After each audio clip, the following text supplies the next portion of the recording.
Zach, let's start out talking about your last couple fights. Obviously, probably not the results you wanted, but fighting against some of the real top names in the division.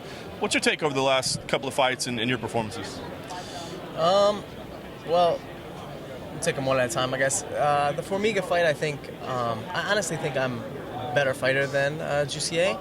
I think I made some key mistakes, specifically going for a head throw in the second that gave him my back and really controlled the round and gave that round away. And who knows what would have happened, but it certainly was a big mistake that cost me a lot.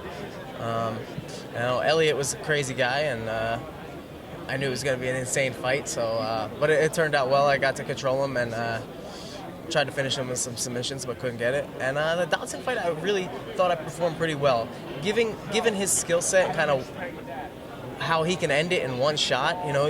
You can only be so aggressive, before you get caught. And, even blocking his shots, I can feel his power. I know if one of those lands clean, it's probably a good night.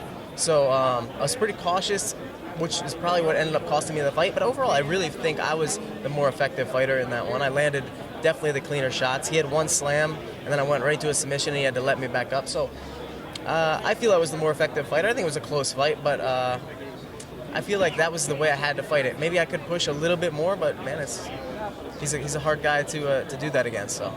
Then you get this matchup with Joseph Benavidez, obviously a top guy. I mean, coming off a loss, fighting a guy that's perennially ranked, first or second in the division. What did you think when that matchup came together? Was it kind of almost a compliment that they said, we want to put you in this fight?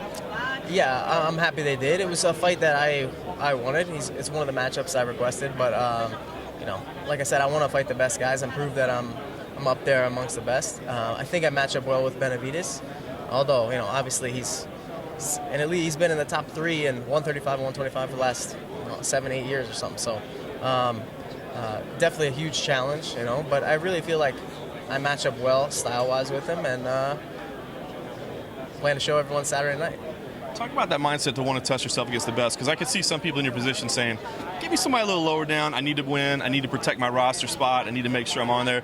Instead, you're going, and tackling the biggest guy out there. Yeah, well, I think, I've been fighting professionally for almost 10 years now, and I'm not that young anymore. I have the experience and everything, and that's why I'm here, I'm in the UFC. I don't want to leave the UFC without fighting these guys, so any opportunity I get to fight the top guys and work my way towards the title shot, which is my goal, it's the opportunity I'm going to take, So I don't know. I mean, other than just a short camp, I would have preferred a little bit more time to prepare. I only had like 4.5 weeks notice, but it's the match I wanted, so of course. What do you think we're going to see different that maybe we haven't seen in the last couple of performances? I think it's going to be different than the Dalton fight, because Benavidez is more aggressive. He's going to come, he's going to leave more holes, and I think it's going to be an exciting fight, more like the Elliott and Jorgensen fight, where he's coming at me, I'm trying to take advantage, and there's going to be a lot of action on the feet, scrambles everywhere. It's going to be typical flyweight chaos.